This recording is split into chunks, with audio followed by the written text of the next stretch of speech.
তোমাদের যে কমন প্রশ্ন, এই যে দেখো তোমরা সবাই স্যাড হয়ে আছো, কিভাবে লিখলে ভালো মার্কস পাবো, তাই না?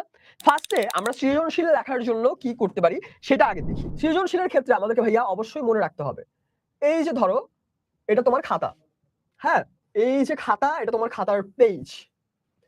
আচ্ছা, এই যে পেজ না, এই পেজগুলোতে আমরা আসলে কিভাবে লিখলে আমরা ভালো মার্কস পাবো। দেখো, ফার্স্টে আমাদের সৃজনশীল থাকে জ্ঞানমূলক আমরা এই যে 1 নাম্বার প্রশ্নের উত্তর ক নরমালি যেভাবে লিখি সেভাবে লিখে, জ্ঞানমূলক কিন্তু বেশি জিনিস লিখতে হয় না। জ্ঞানমূলক আমরা জাস্ট এক লাইনে, জ্ঞানমূলকে আমরা জাস্ট এক লাইনে আমাদের কাছে যা জানতে চাওয়া হয়েছে আমরা ডিরেক্ট সেটা লিখে দিব, তাহলে আমাদের হয়ে যাবে। জ্ঞানমূলকের ক্ষেত্রে আমাদের বেশি প্যারা খাওয়ার কিছু নেই। যদি না জ্ঞানমূলকে কোনো সংজ্ঞা চাইলে তখন হয়তো সেই প্রশ্নের উত্তরটা একটু বড় করে করতে হয়। এরপর আমাদের কি ভাইয়া, এরপর হচ্ছে অনুধাবনমূলক প্রশ্ন। অনুধাবনমূলক প্রশ্ন খ, সৃজনশীলের খ, এটা হবে 2 প্যারা, এবং এটা লেখার ক্ষেত্রে, হ্যাঁ, এইটা লেখার ক্ষেত্রে 2 প্যারাতে আমরা লিখবো, এবং এটা হাফ থেকে 1 পেজের বেশি লিখবো না।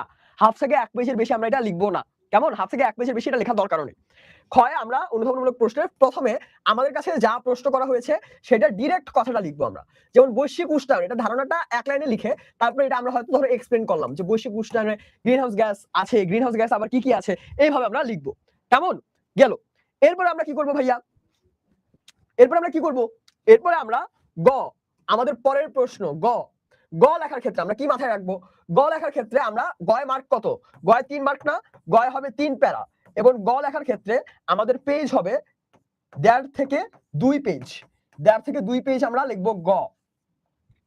এই গ লেখার ক্ষেত্রে আমরা 3টা প্যারা করব। ফার্স্টের প্যারায় আমাদের উদ্দীপকে যা সেটা ডিরেক্ট অ্যান্সার, সেকেন্ড প্যারাতে আমরা উদ্দীপকের সাথে মিল রেখে জিনিসটা বর্ণনা করব এবং লিখবো, এবং থার্ড প্যারাতে আমরা যে কনক্লুশন, হ্যাঁ, বা ওই যে একদম লাস্টে একটা কি বলো ওটাকে সামারির মতো, বা লাস্টে একদম কি করা হয় বলতো, লাস্টে একদম দেখা যায় না যে মাঝে মধ্যে যে লাস্টে আমরা একদম অতএব বা এইসব জিনিস লিখি, তার আগে একটু গুছিয়ে লিখবো। কেমন? আচ্ছা, তাহলে আমাদের গ হয়ে গেল। ঘ লেখার ক্ষেত্রে আমরা কি করব? ঘ গয়ের মতো হবে, আমরা ঘয়ে 4 প্যারা লিখবো, 4টা প্যারা করব, এবং ঘ 2 থেকে 2.5 পেজ হবে। ঘ হবে 2 থেকে 2.5 পেজ।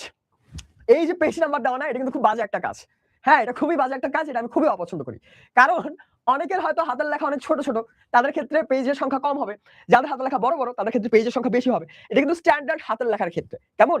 এবং হাতের লেখা খারাপ হলে একটু কষ্ট করে ভাইয়া লিখে প্র্যাকটিস করতে হবে। হাতের লেখা আসলে ভালো করা যায় কিভাবে বলো তো? হাতের লেখা ভালো করা যায় লিখলে। তুমি যদি কখনো না লিখো, তোমার হাতের লেখা কখনো ভালো হবে না ভাইয়া। তাই তোমাকে লিখতে হবে। তুমি যত লিখবা তোমার হাতের লেখা তত ভালো হবে। এবং শুধু লিখলে হবে না, লিখলে শুধু হবে না, কি করতে হবে? এখানে তোমাদেরকে স্টপ ওয়াচ ইউজ করতে হবে। স্টপ ওয়াচ ইউজ করে কি করতে হবে ভাইয়া? স্টপ ওয়াচ ইউজ করে প্রত্যেকটা সৃজনশীলের জন্য, হ্যাঁ, ধরো 18 মিনিট সময় তুমি স্টপ ওয়াচে দিবে, এবং 18 মিনিটের ভেতর তুমি কি করবে? 18 মিনিটের ভেতরে তুমি একটা সৃজনশীল বাসায় লেখার প্র্যাকটিস বা অভ্যাস করবে। কেমন? এবং একই সাথে আরেকটা জিনিস মাথায় রাখতে হবে। এই যে অনেকেই বলছো যে লেখা ছোট বড় করতে গেলে, হ্যাঁ, লেখা ছোট বড় করতে গেলে সমস্যা হয়। অনেকের ক্ষেত্রে আবার হয়তো একটা সৃজনশীল একটু বড় করে লিখতে গেলে সময় পাওয়া যায় না, আরেকটা সৃজনশীল লেখা যায় না। এই অভ্যাসগুলো আমরা যদি ভাইয়া বাসায় লিখি করি, তাহলে কিন্তু এখান থেকে বেঁচে থাকা যায়, বা এটা থেকে আমরা সেফ থাকতে পারি। তাছাড়া কিন্তু আর উপায় নেই। হ্যাঁ, আমি তোমাদেরকে হাইলি ভাইয়া রিকোয়েস্ট করব 2টা জিনিস প্র্যাকটিস করো। 1, লিখে হাতের লেখা যেমন তোমার ভালো হবে তুমি যদি বাসায় লিখো।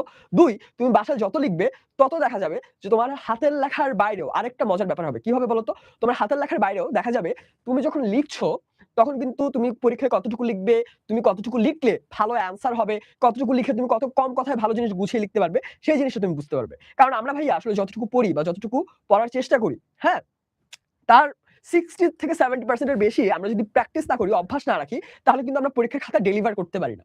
আমরা যদি পরীক্ষার খাতায় 60 থেকে 70% এর বেশি ডেলিভার করি বা ডেলিভার করতে চাই, তাহলে আমাদেরকে অবশ্যই ভাইয়া এই যে বাসায় একটা স্টপ ওয়াচ নিয়ে 18 মিনিট টাইম ধরে প্রত্যেকটা সৃজনশীল লেখার প্র্যাকটিস করতে হবে। এই প্র্যাকটিস তোমার যে এখন কাজে লাগবে তা না। এই প্র্যাকটিসটা তুমি যদি করতে পারো ভাইয়া, তুমি এই যে ক্লাস 8 শেষ, বড় হয়ে যাবে, ক্লাস 9 এ উঠবে। ক্লাস 9 এ উঠলে তোমার বাংলায় অনেক লেখা, তোমার হয়তো তখন বিজিএস থাকবে বা নাও থাকতে পারে। এই যে বিভিন্ন জায়গায় অনেক লেখা, সেখানে তোমার কি করতে হবে ভাইয়া? এই লেখাগুলা তোমার তখন দেখবে যে এই প্র্যাকটিসটার কারণে অটোমেটিক ভালো হয়ে যাবে। কেমন? আচ্ছা।